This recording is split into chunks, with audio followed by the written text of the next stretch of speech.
Welcome back to the Grand Dabbler, and today we will be dabbling in the world of The Legend of Zelda. Let's just get straight into it. So up first is the one that started it all, the original Legend of Zelda. I have played through this one. Obviously a lot of the older ones are a bit harder than the newer ones to play through. Not only are they harder difficulty wise, but obviously some of the mechanics make the game a bit harder to play as well than more modern titles in the series.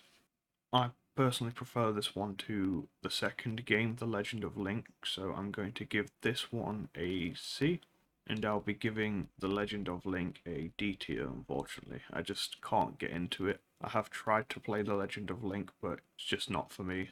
Next up on this list is A Link to the Past. I do really enjoy this title, but I do prefer its remake slash remaster type thing that would come a long way down the road. It's a solid game, I'm going to give it a B. Next I'm going to be talking Four Swords Adventures. This is honestly quite an enjoyable title in the series, I find. It's quite a creative game within the series, I'm going to give it a B. Up next on the board we have Link's Awakening. This is a super unique one. Obviously the remaster that came out a few years ago is probably a slightly better version of the game to play, but I have played the original version too, and it is just a really cool game to play. I think for me it's an A tier game. Up next I'm going to be talking about the double games, Oracle of Ages and Oracle of Seasons, that sort of link together, mind the pun. For me they're both okay games, nothing too stand out. I think for me Oracle of Ages is a C and Oracle of Seasons is a B. Okay, so I've just realised that I've got a bit muddled up. So this game here is a compilation of both A Link to the Past and Four Swords Adventures.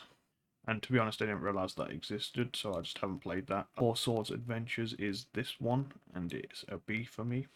Next up, I wanted to talk about probably the most underrated Legend of Zelda game, which is the Minish Cap. For me, this is actually an A tier game on the GBA. For those that haven't played it, I would definitely recommend giving it a go. It's a super great addition to the Legend of Zelda franchise. Next up, I'm going to be talking about probably the two most famous titles in the Legend of Zelda series, which is Ocarina of Time and Majora's Mask. So straight away, Ocarina of Time for me just has to be an S tier. However, a bit of a surprising one. I'm not personally huge on Majora's Mask. I'm just not huge on the mechanics of like the whole game being timed. I don't really enjoy that. It's got a cool theming to it and things, but I think for me it's probably a C tier. Next up I'm going to talk about Spirit Tracks. It's Legend of Zelda on trains.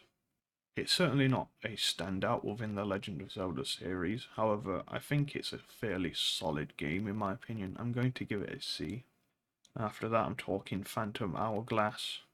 Came out around the same time as Spirit Tracks, and I prefer this slightly better to Spirit Tracks. I think I'm going to give it a B tier.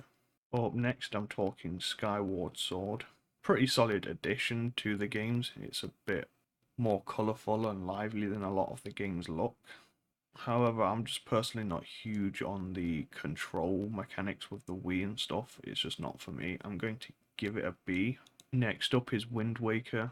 It's probably the best of the cutesy looking Legend of Zelda games. I do like that sense of adventure it gives you. I'm going to give it an A tier. Just a super solid addition. Next up I'm going to talk about Twilight Princess, a darker themed Legend of Zelda game.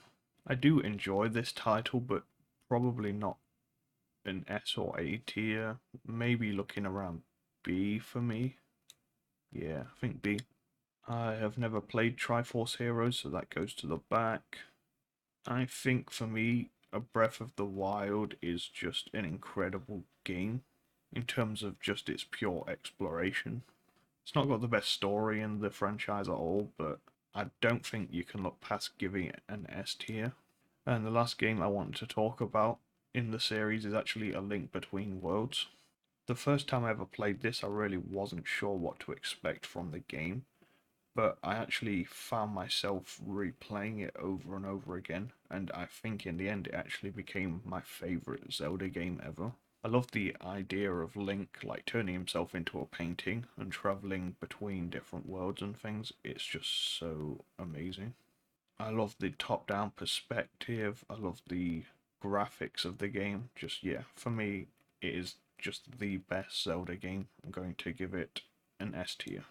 Let me know how you would rate the Legend of Zelda games, and that has been all from me today. Thank you for watching, and I'll see you next time.